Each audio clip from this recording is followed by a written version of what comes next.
بسم اللہ الرحمن الرحیم۔ شروع نام سے اللہ کے جو بڑا مہربان نہایت رحم کرنے والا ہے۔ قسم ہے ستارے کی جب وہ ٹوٹا، تمہارا ساتھی نہ گمراہ ہوا ہے اور نہ بہکا، اور وہ اپنی خواہش سے کلام بھی نہیں کرتا ہے۔ اس کا کلام وہی ہے جو مسلسل نازل ہوتی رہتی ہے۔ اسے نہایت طاقت والے نے تعلیم دی ہے۔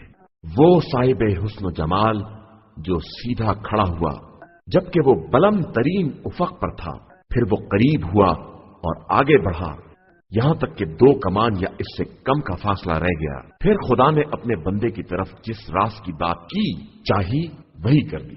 دل نے اس بات کو جھٹلایا نہیں جس کو آنکھوں نے دیکھا۔ کیا تم اس سے اس بات کے بارے میں جھگڑا کر رہے ہو جو وہ دیکھ رہا ہے؟ اور اس نے تو اسے ایک بار اور بھی دیکھا ہے، سدرۃ المنتہا کے نزدیک، جس کے پاس جنت الماوا بھی ہے۔ جب سدرا پر چھا رہا تھا جو کچھ کے چھا رہا تھا، اس وقت اس کی آنکھ نہ بہکی اور نہ حد سے آگے بڑھی۔ اس نے اپنے پروردگار کی بڑی بڑی نشانیاں دیکھی ہیں۔ تم نے لات اور عزا کو دیکھا ہے اور منات جو ان کا تیسرا ہے اسے بھی دیکھا ہے۔ تو کیا تمہارے لیے لڑکے ہیں اور اس کے لیے لڑکیاں ہیں؟ یہ انتہائی نا انصافی کی تقسیم ہے۔ یہ سب وہ نام ہیں جو تم نے اور تمہارے باپ دادا نے طے کر لیے ہیں۔ خدا نے ان کے بارے میں کوئی دلیل نازل نہیں کی ہے۔ در حقیقت یہ لوگ صرف اپنے گمانوں کا اتباع کر رہے ہیں اور جو کچھ ان کا دل چاہتا ہے، اور یقیناً ان کے پروردگار کی طرف سے ان کے پاس ہدایت آ چکی ہے۔ کیا انسان کو وہ سب مل سکتا ہے جس کی آرزو کرے؟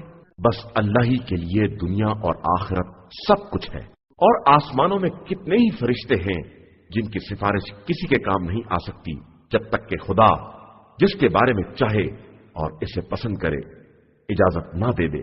بے شک جو لوگ آخرت پر ایمان نہیں رکھتے ہیں وہ ملائکہ کے نام لڑکیوں جیسے رکھتے ہیں، حالانکہ ان کے پاس اس سلسلے میں کوئی علم نہیں ہے۔ یہ صرف وہم و گمان کے پیچھے چلے جا رہے ہیں، اور گمان حق کے بارے میں کوئی فائدہ نہیں پہنچا سکتا ہے۔ لہذا جو شخص بھی ہمارے ذکر سے منہ پھیرے اور زندگانی دنیا کے علاوہ کچھ نہ چاہے، آپ صلی اللہ علیہ وآلہ وسلم بھی اس سے کنارہ کش ہو جائیں۔ یہی ان کے علم کی انتہا ہے، اور بے شک آپ صلی اللہ علیہ وآلہ وسلم کا پروردگار خوب جانتا ہے کہ کون اس کے راستے سے بہک گیا ہے اور کون ہدایت کے راستے پر ہے۔ اور اللہ ہی کے لیے زمین و آسمان کے کل اختیارات ہیں تاکہ وہ بد عمل افراد کو ان کے اعمال کی سزا دے سکے اور نیک عمل کرنے والوں کو ان کے اعمال کا اچھا بدلہ دے سکے۔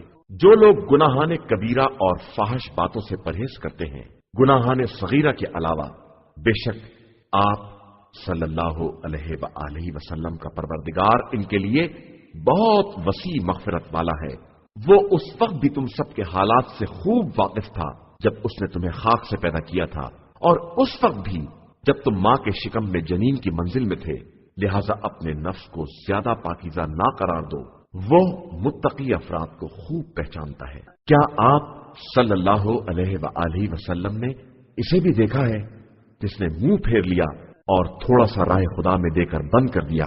کیا اس کے پاس غیب کا علم ہے جس کے ذریعے وہ دیکھ رہا ہے، یا اسے اس بات کی خبر ہی نہیں ہے جو موسیٰ کے صحیفوں میں تھی یا ابراہیم کے صحیفوں میں تھی، جنہوں نے پورا پورا حق ادا کیا ہے؟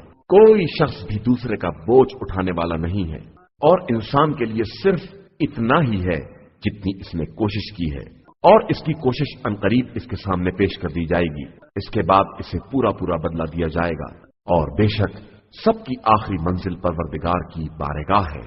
اور یہ کہ اسی نے ہنسایا بھی ہے اور رلایا بھی ہے، اور وہی موت و حیات کا دینے والا ہے، اور اسی نے نر اور مادے کا جوڑا پیدا کیا ہے اس نطفے سے جو رحم میں ڈالا جاتا ہے، اور اسی کے ذمے دوسری زندگی بھی ہے، اور اسی نے مالدار بنایا ہے اور سرمایہ عطا کیا ہے، اور وہی ستارہ شعرا کا مالک ہے، اور اسی نے پہلے قوم عاد کو ہلاک کیا ہے اور قوم سمود کو بھی، پھر کسی کو باقی نہیں چھوڑا ہے، اور اسی نے قوم لوط کی الٹی بستیوں کو پٹک دیا ہے، پھر ان کو ڈھانک لیا جس چیز نے کہ ڈھانک لیا۔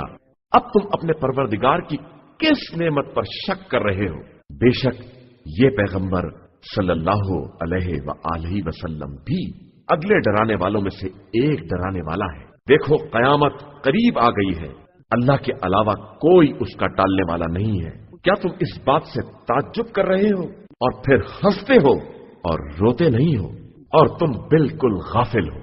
اب سے غنیمت ہے کہ اللہ کے لیے سجدہ کرو اور اس کی عبادت کرو۔ صدق اللہ العظیم۔